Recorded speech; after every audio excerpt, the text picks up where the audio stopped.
ओम शांति। आज 19 अप्रैल 2025। आज के ईश्वरीय महावाक्यों में हमारे परमपिता परमात्मा शिव कहते हैं, मीठे बच्चे, बेहद बाप के साथ वफादार रहो तो पूरी माइट मिलेगी, माया पर जीत होगी।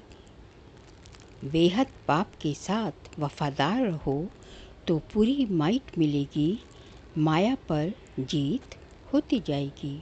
प्रश्न: बाप के पास मुख्य अथॉरिटी कौन सी है, उसकी निशानी क्या है? उत्तर: बाप के पास मुख्य है ज्ञान की अथॉरिटी। ज्ञान सागर है, इसलिए तुम बच्चों को पढ़ाई पढ़ाते हैं। आप समान नॉलेजफुल बनाते हैं। तुम्हारे पास पढ़ाई की एम ऑब्जेक्ट है। पढ़ाई से ही तुम ऊंच पद पाते हो। गीत: बदल जाए दुनिया, नहीं बदलेंगे हम। ओम शांति। भक्त भगवान की महिमा करते हैं। अब तुम तो भक्त नहीं हो, तुम तो उस भगवान के बच्चे बन गए हो। वह भी वफादार बच्चे चाहिए। हर बात में वफादार रहना है।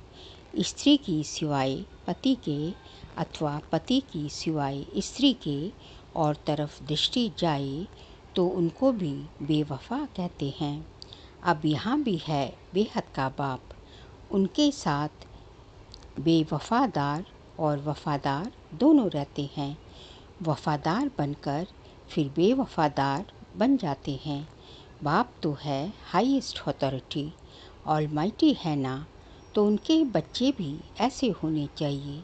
बाप में ताकत है। बच्चों को रावण पर जीत पाने की युक्ति बतलाते हैं, इसलिए उनको कहा भी जाता है सर्वशक्तिमान।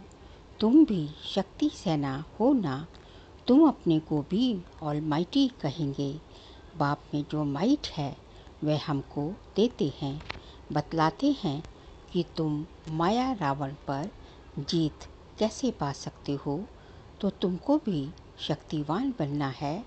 बाप है ज्ञान की अथॉरिटी, नॉलेजफुल है ना, जैसे वो लोग अथॉरिटी हैं शास्त्रों की, भक्ति मार्ग की, ऐसे अब तुम ऑलमाइटी अथॉरिटी नॉलेजफुल बनते हो।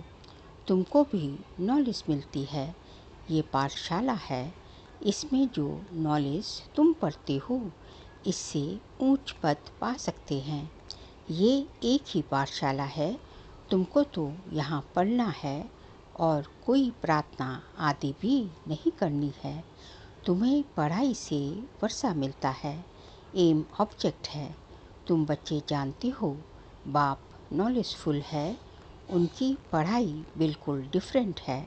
ज्ञान का सागर बाप है, तो वही जाने, वही हमको सृष्टि के आदि मध्य अंत का नॉलेज देते हैं, दूसरा कोई दे न सके।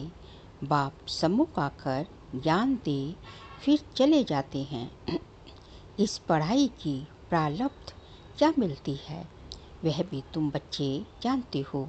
बाकी जो भी सत्संग आदि है वह गुरु गोसाई है, वह सब हैं भक्ति मार्ग के।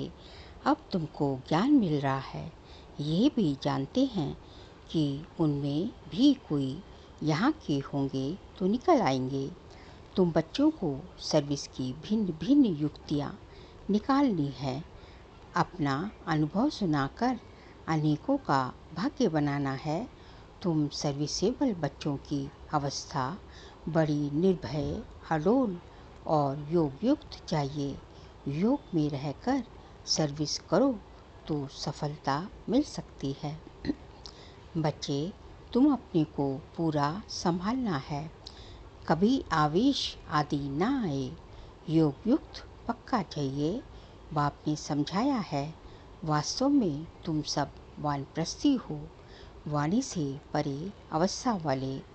वानप्रस्थी अर्थात वाणी से परे घर को और बाप को याद करने वाले। इसके सिवाय और कोई तमन्ना नहीं। हमको अच्छे कपड़े चाहिए, ये सब है छीछी तमन्नाएं। देह अभिमान वाले सर्विस कर नहीं सकेंगे। देही अभिमानी बनना पड़े। भगवान के बच्चों को तो माइट चाहिए, वह है योग की। बाबा तो सभी बच्चों को जान सकते हैं ना। बाबा झट बता देंगे, ये खामियां निकालो। बाबा ने समझाया है, शिव के मंदिर में जाओ, वहाँ बहुत तुमको मिलेंगे। बहुत हैं जो काशी में जाकर वास करते हैं, समझते हैं काशीनाथ हमारा कल्याण करेंगे। वहाँ तुमको बहुत ग्राहक मिलेंगे, परंतु इसमें बड़ा शूट बुद्धि, होशियार बुद्धि चाहिए। गंगा स्नान करने वालों को भी जाकर समझा सकते हैं, मंदिरों में भी जाकर समझाओ। गुप्त वेश में जा सकते हो। हनुमान का मिसाल हो तो वास्तव में तुम हनुमान ही ना। ज्योतियों में बैठने की बात नहीं है, इसमें बड़ा सियाना चाहिए। बाबा ने समझाया है, अभी कोई भी कर्मातीत नहीं बना है, कुछ ना कुछ खामियां जरूर हैं। तुम बच्चों को नशा चाहिए कि ये एक ही हट्टी है जहाँ सबको आना है। एक दिन ये सन्यासी आदि सब आएंगे। एक ही हट्टी है तो जाएंगे कहाँ। जो बहुत भटका हुआ होगा उनको ही रास्ता मिलेगा और समझेंगे ये एक ही हट्टी है। सबका सद्गति दाता एक बाप है ना। ऐसा जब नशा चढ़े तब बात है, बाप को यही होना है ना। मैं आया हूँ पतितों को पावन बनाए, शांति धाम सुख धाम का वर्षा देने। तुम्हारा भी यही धंधा है, सबका कल्याण करना है। ये है पुरानी दुनिया, इनकी आयु कितनी है थोड़े टाइम में समझ जाएंगे। ये पुरानी दुनिया ख़त्म होनी है। सभी आत्माओं को ये बुद्धि में आएगा, नई दुनिया की स्थापना हो, तब तो पुरानी दुनिया का विनाश हो। आगे चल फिर कहेंगे, बरोबर भगवान यहाँ है। रचयिता बाप को ही भूल गए हैं। त्रिमूर्ति में शिव का चित्र उड़ा दिया है तो कोई काम का नहीं रहा। रचयिता तो ये है ना। शिव का चित्र आने से क्लियर हो जाता है। ब्रह्मा द्वारा स्थापना, प्रजापिता ब्रह्मा होगा तो जरूर बीके भी होने चाहिए। ब्राह्मण कुल सबसे ऊंचा होता है। ब्रह्मा की औलाद हैं। ब्राह्मणों को रचते कैसे हैं ये भी कोई नहीं जानते। बाप ही आकर तुमको शूद्र से ब्राह्मण बनाते हैं। ये बड़ी पेचीली बातें हैं। बाप जब सम्मुख आकर समझाएं तब समझें। जो देवताएं थे वे शूद्र बने हैं, अब उन्हों को कैसे ढूंढे, उसके लिए युक्तियां निकालनी हैं। जो समझ जाए ये बीके का तो भारी कार्य है। कितने पर्चे आदि बांटते हैं। बाबा ने एरोप्लेन से पर्चे गिराने लिए भी समझाया है। कम से कम अखबार जितना एक कागज हो, उसमें मुख्य पॉइंट्स, सीढ़ी आदि भी आ सकती है। मुख्य है अंग्रेजी और हिंदी भाषा, तो बच्चों को सारा दिन ख्यालात रखने चाहिए। सर्विस को कैसे बढ़ाएं ये भी जानते हैं। ड्रामानुसार पुरुषार्थ होता रहता है। समझा जाता है ये सर्विस अच्छी करते हैं, इनका पद भी ऊंचा होगा। हर एक एक्टर का अपना पार्ट है, ये भी लाइन जरूर लिखनी है। बाप भी इस ड्रामा में निराकारी दुनिया में बाप भी इस ड्रामा में निराकारी दुनिया से आकर साकारी शरीर का आधार ले पार्ट बजाते हैं। अभी तुम्हारी बुद्धि में है कौन कौन कितना पार्ट बजाते हैं, तो ये लाइन भी मुख्य है, सिद्ध कर बतलाना है। ये सृष्टि चक्र को जानने से मनुष्य स्वदर्शन चक्रधारी बन चक्रवर्ती राजा विश्व का मालिक बन सकते हैं। तुम्हारे पास तो सारी नॉलेज है ना। बाप के पास नॉलेज है ही गीता की, जिससे मनुष्य नर से नारायण बनते हैं। फुल नॉलेज वृद्धि में आ गई तो फिर फुल बादशाही चाहिए। तो बच्चों को ऐसे ऐसे ख्याल कर बाप की सर्विस में लग जाना चाहिए। जयपुर में भी ये रूहानी म्यूज़ियम स्थायी रहेगा। लिखा हुआ है, इनको समझने से मनुष्य विश्व का मालिक बन सकते हैं।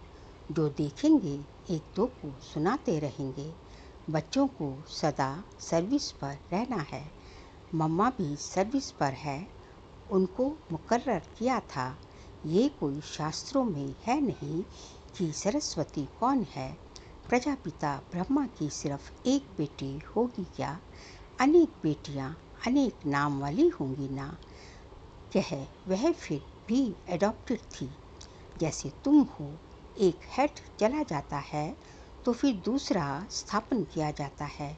प्राइम मिनिस्टर भी दूसरा स्थापन कर लेते हैं। एबल समझा जाता है, तब उनको पसंद करते हैं। फिर टाइम पूरा हो जाता है तो फिर दूसरे को सुनना पड़ता है। फिर दूसरे को टाइम हो जाता है तो फिर दूसरे को चुनना पड़ता है। बाप बच्चों को पहला मैनर्स यही सिखलाते हैं कि तुम किसका रिगार्ड कैसे रखो। अनपढ़े जो होते हैं उनको रिगार्ड रखना भी नहीं आता है। जो ज़्यादा तीखे हैं तो उनका सबको रिगार्ड रखना ही है। बड़ों को रिगार्ड रखने से वह भी सीख जाएंगे। अनपढ़े तो बुद्धू होते हैं। बाप ने भी अनपढ़ों को आकर उठाया है। आजकल फीमेल को आगे रखते हैं। तुम बच्चे जानते हो, हम आत्माओं की सगाई परमात्मा के साथ हुई है। तुम बड़े खुश होते हो। हम तो विष्णुपुरी के मालिक जरूर बनेंगे। कन्या का बिगड़ देखे भी बुद्धि योग लग जाता है ना। ये भी आत्मा जानती है। यह आत्मा और परमात्मा की सगाई वंडरफुल है। एक बाप को ही याद करना पड़े,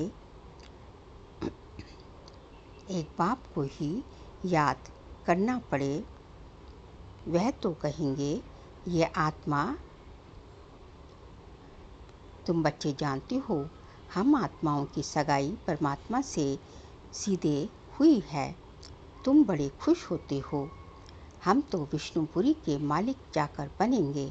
कन्या का बिगड़ देखे भी बुद्धि योग लग जाता है। ये भी आत्मा जानती है। ये आत्मा और परमात्मा की वंडरफुल सगाई वंडरफुल है। एक बाप को ही याद करना पड़े, वह तो कहेंगे गुरु को याद करो, फलाना मंत्र याद करो। ये तो बाप ही सब कुछ है। इन द्वारा आकर सगाई कराते हैं। कहते हैं मैं तुम्हारा बाप भी हूँ, मेरे से वर्षा मिलता है। कन्या की सगाई होती है तो फिर भूलती नहीं है। तुम फिर भूल क्यों जाते हो? कर्मातीत अवस्था को पाने में टाइम लगता है। कर्मातीत अवस्था को पाकर वापस तो कोई जा न सके। जब साजन पहले चले फिर बारात जाए। शंकर की बात नहीं, शिव की बारात है। एक है साजन, बाकी सब हैं सजनियाँ। तो ये है शिव बाबा की बारात। नाम रख दिया है बच्चे का। दृष्टांत दे समझाया जाता है। बाप आकर गुलगुल बनाए सबको ले जाते हैं। बच्चे जो काम चिता पर बैठ पतित बन गए हैं, उनको ज्ञान चिता पर बिठाए गुलगुल बनाकर सभी को ले जाते हैं। ये तो पुरानी दुनिया है ना। कल्प कल्प बाप आते हैं। हम छीछी को आकर गुलगुल बनाए ले जाते हैं। रावण छीछी बनाते हैं और शिव बाबा गुलगुल बनाते हैं। तो बाबा बहुत युक्तियाँ समझाते रहते हैं। अच्छा, मीठे मीठे सिकिलते बच्चों प्रति माता पिता बाप दादा का याद प्यार और गुड मॉर्निंग। रूहानी बाप की रूहानी बच्चों को नमस्ते। हम रूहानी बच्चों की रूहानी बाप दादा को नमस्ते नमस्ते नमस्ते। सार के लिए पॉइंट्स हैं। खाने पीने की छीछी तमन्नाओं को छोड़ दे ही अभिमानी बन सर्विस करनी है। याद से माइट ले निर्भय और अडोल अवस्था पानी है। सेकंड पॉइंट, जो पढ़ाई में तीखे होशियार हैं उनका रिगार्ड रखना है। जो भटक रहे हैं उनको रास्ता बताने की युक्ति रचनी है। सबका कल्याण करना है। आज का बाबा का वरदान है, अपने महत्व व कर्तव्य को जानने वाले सदा जागती ज्योत भव।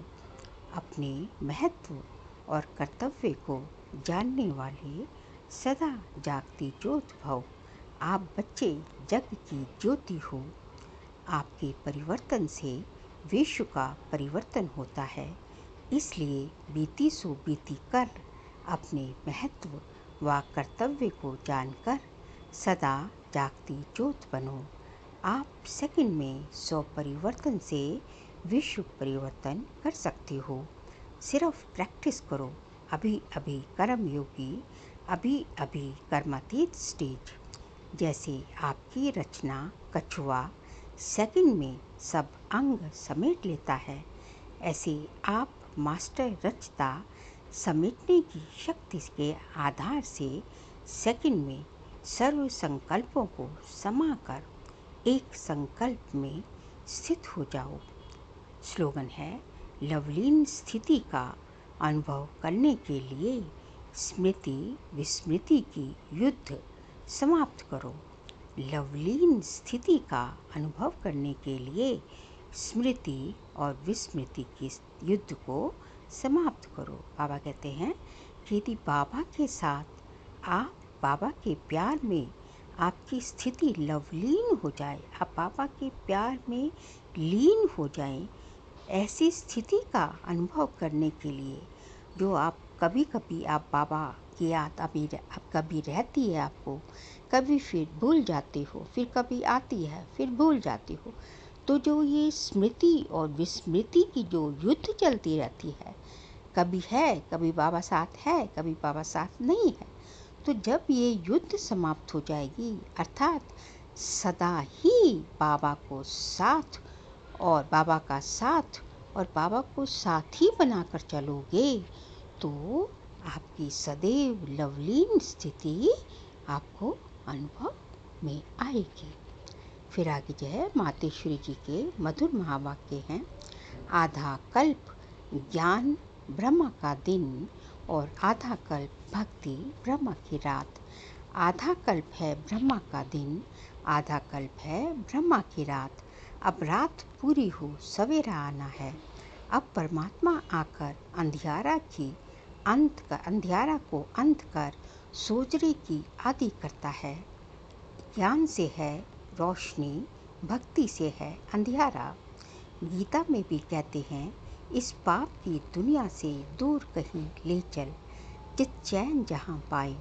ये है बेचैन दुनिया जहाँ चैन नहीं है। मुक्ति में ना है चैन और ना है बेचैन, क्योंकि वो तो है स्टिलनेस, बस वहाँ एकदम स्थिरता है, वहाँ कुछ नहीं है, क्योंकि वहाँ शरीर ही नहीं है। तो शरीर नहीं है तो वहाँ अनुभूति ही नहीं है, वहाँ तो आत्माओं का रहने का स्थान है। सतयुग त्रेता है चैन की दुनिया, जिस सुखधाम को सभी याद करते हैं। तो अब तुम चैन की दुनिया में चल रहे हो, वहाँ कोई अपवित्र आत्मा जा नहीं सकती। वह अंत में धर्मराज के डंडे खाए, कर्म बंधन से मुक्त हो शुद्ध संस्कार ले जाते हैं। कौन? जो पापी आत्माएं होती हैं, जो कि योग से पवित्र नहीं बनती। तो अपवित्र आत्माएं जो हैं उनको बाद में जो है, जब बाबा का धर्मराज का रूप जो अंत में होता है, तो सजाएं खा के फिर जय कर्म बंधन से मुक्त होकर फिर वो पावन बन के ही जाती है। पावन तो हर हालत में बनना है। क्यों? किसी को सजा खा के, तो किसी को योग से और किसी को भोग से, क्योंकि वहाँ ना अशुद्ध संस्कार होते, ना पाप होता। जब आत्मा अपने असली बाप को भूल जाती है, तो ये भूल भुलैया का अनादि खेल हार जीत का बना हुआ है। इसलिए अपन इस सर्वशक्तिवान परमात्मा द्वारा शक्ति से शक्ति ले विकारों के ऊपर विजय पहन 21 जन्मों के लिए राज्य भाग्य ले रहे हैं। अच्छा, ओम शांति। फिर अप्रैल मास का अव्यक्त इशारे का सब्जेक्ट है कंबाइंड रूप की स्मृति से सदा विजयी बनो। आज का पॉइंट है मुझ रूह का करावनहार वह सुप्रीम रूह है। करावनहार के आधार पर मैं निमित्त करने वाला हूँ। मैं करनहार, वह करावनहार। वह चला आ रहा है, मैं चल रहा हूँ। वह चला रहा है और मैं चल रहा हूँ। हर डायरेक्शन पर मुझ रूह के लिए संकल्प, बोल और कर्म में सदा हजूर हाजिर है। इसलिए हजूर के आगे सदा मैं रूह भी हाजिर हूँ। सदा इसी कंबाइंड रूप में रहो। बाबा जो है, हजूर जो है आपके लिए जो है हर संकल्प, हर बोल, हर कर्म के लिए डायरेक्शन देने के लिए हजूर हाजिर है। और बशर्ते मैं भी सदा हजूर के लिए हाजिर रहूं। तो तभी जो है जब आत्मा और परमात्मा की कंबाइंड रूप में स्मृति रहती, कंबाइंड रूप की स्मृति रहती है, तभी जो है आत्मा विजयी बन सकती है। अच्छा, ओम शांति।